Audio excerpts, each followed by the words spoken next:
સુરતના સાણિયા ગામના તળાવમાં એકાએક હજારો માછલીઓના મોત થતા અફરાતફરીનો માહોલ સર્જાયો હતો।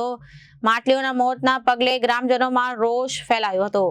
માછલીઓના મોતને પગલે ફાયર વિભાગ ઘટના સ્થળે પહોંચ્યું હતું અને તળાવ કિનારે ગંદકીનો ઢગલો જોવા મળ્યો હતો।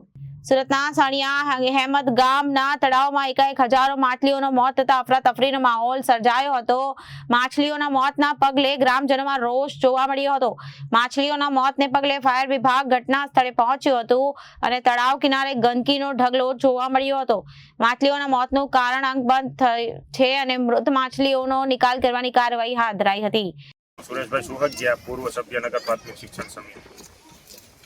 આજરોજ આ સણિયા ગામ ખાતે આવેલું ગામનું જે તળાવ છે વર્ષો જૂનું, એ તળાવની અંદર માછલીઓના અચાનક મોત થયા છે।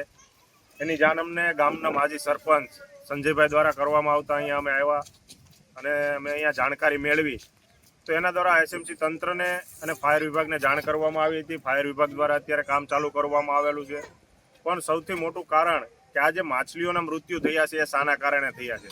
અહીંયા આજુબાજુના વિસ્તારમાં લોકોની સાથે પૂછપરછ કરી અને માહિતી મેળવી તો એવો ખ્યાલ આવ્યો કે આ સણિયા ગામ મૂળ રેસિડન્ટ ઝોન છે ને ગામની વચ્ચે આવેલું આ તળાવ છે ને આજુબાજુની અંદર જે આડેધડ ઇન્ડસ્ટ્રીયલ બાંધકામો થઈ રહ્યા છે, ઇન્ડસ્ટ્રી શરૂ થઈ રહી છે, તપેલા ડાયંગો શરૂ થઈ છે, એના કારણે એનું જે કેમિકલ વેસ્ટ નીકળે છે, ઇન્ડસ્ટ્રીયલ વેસ્ટ જે નીકળે છે એ અહીંથી બાજુમાં જ જે એક જ તળાવ અને તળાવની બાજુમાં 10 જ મીટરના અંતરે ખાડી આવેલી છે, એ ખાડીની અંદર એ તમામ વેસ્ટ ઠલવવામાં આવી રહ્યો છે કોઈ પણ પ્રકારની મંજૂરી કે કોઈ પણ વગરના ફિલ્ટર કર્યા વગર। ને એ જે કેમિકલ વેસ્ટ છે એ તળાવમાં ભળવાના કારણે આ માછલીઓના મૃત્યુ થયા છે। અને બીજું કે આ જે તળાવનું પાણી છે, તળાવનું પાણી ગામના લોકો પણ પીવામાં ઉપયોગ કરી રહ્યા છે ફિલ્ટર પ્લાન દ્વારા, એનો જે અહીંયા આગળ પમ્પિંગનો છે ત્યાંથી।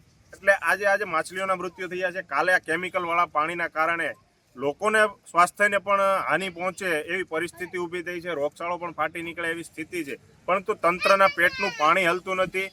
ગામ લોકો દ્વારા આ ઇન્ડસ્ટ્રીયલની સામે વારંવાર રજૂઆતો કરવામાં આવી છે, કોર્પોરેશનથી લઈ અને મુખ્યમંત્રી સુધી રજૂઆતો કરવામાં આવી છતાં પણ આ ભ્રષ્ટ તંત્ર અને મલાઈ ખાવામાં મસ્ત અધિકારીઓના કારણે એક પણ જગ્યાએ ઇન્ડસ્ટ્રીયલની અમે કાર્યવાહી કરવામાં નથી આવતી। ફક્ત ને ફક્ત ગામ લોકોના અવાજને દબાવવા માટે જ આ તંત્ર દ્વારા પ્રયાસો કરવામાં આવી રહ્યા છે ને જેના પરિણામ સ્વરૂપે આજે આ તળાવની અંદર હજારો માછલીઓના મૃત્યુ થયા છે। ને આગામી દિવસોમાં જો તંત્ર દ્વારા કોઈ પગલાં લેવામાં નહીં આવે, જીપીસીબી દ્વારા જો કોઈ કાર્યવાહી કરવામાં નહીં આવે તો આની જે આ કેમિકલવાળા પાણીની અસર આજે તળાવની અંદર છે, આવનારા દિવસોમાં આ વિસ્તારની અંદર જે રહીશો રહે છે સોસાયટીઓની અંદર એના આરોગ્યને પણ આની અસર થઈ શકે અને લોકોની અંદર પણ એક આરોગ્યને લઈ અને મોટી હાનિ ફેલાય, દહેશત ફેલાય અને રોગચાળો ફેલાય એવી પરિસ્થિતિનું નિર્માણ થઈ રહ્યું છે અત્યારે આ સણિયા હેમદ ગામની અંદર।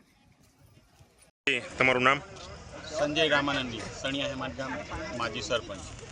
સંજયભાઈ, શું ઘટના બની છે અને શેના કારણે ઘટના બની છે? આજે સવારે 2-3 છોકરાઓ મારા ઘરે આવીને એવું કહે કે સંજયભાઈ આપણા તળાવમાં બધી માછલીઓ મરી ગઈ છે, એટલે અમે અહીંયા જોવા આવ્યા હતા, ઘણી બધી માછલીઓ મરી ગઈ છે। એટલે અમે ચીફ જોનલને ફોન કરેલો કે ભાઈ તળાવની અંદર માછલી બધી મરી ગઈ છે, એટલે ફાયરની ટીમ અને આરોગ્યની ટીમ અહીંયા આવી છે। માછલીઓ મરવાનું કારણ શું? સણિયા હેમદ ગામ એમ તો તમે જુઓ તો આખું રેસિડન્ટ છે એની અંદર આ લોકો એનું ઊંડું અર્થઘટન કરીને કોટેજના નામે જે કોઈ ઇન્ડસ્ટ્રીઓલો જે એ લોકો અહીંયા આપી છે એ જે બધું કેમિકલ એ લોકો અંદર જે ઠાલવે છે અને વરસાદ જ્યારે ફૂલ પડે, અગાઉ જોયું કે 2 દિવસ અગાઉ ફૂલ વરસાદ હતો એટલે ખાડીનું પાણી અને તળાવનું પાણી અંદર ભેગું થવાથી આ બનાવ બન્યો છે એવું મને લાગે છે। કેમિકલ અંદર આ તળાવમાં આવ્યું છે અને આ તળાવની ભૌગોલિક પરિસ્થિતિ એવી છે કે 2011-12માં આખું તળાવ સુકાઈ ગયેલું અને મારા ગામનો વોટર વર્ક્સનો કૂવો પણ સુકાઈ ગયેલો। ત્યાર પછી હું સરપંચ હતો એટલે આખું તળાવ બાંધી અને આ તળાવની અંદર પાણી ભરવાથી આજે સુધી પાણી અમારે ચાલે છે।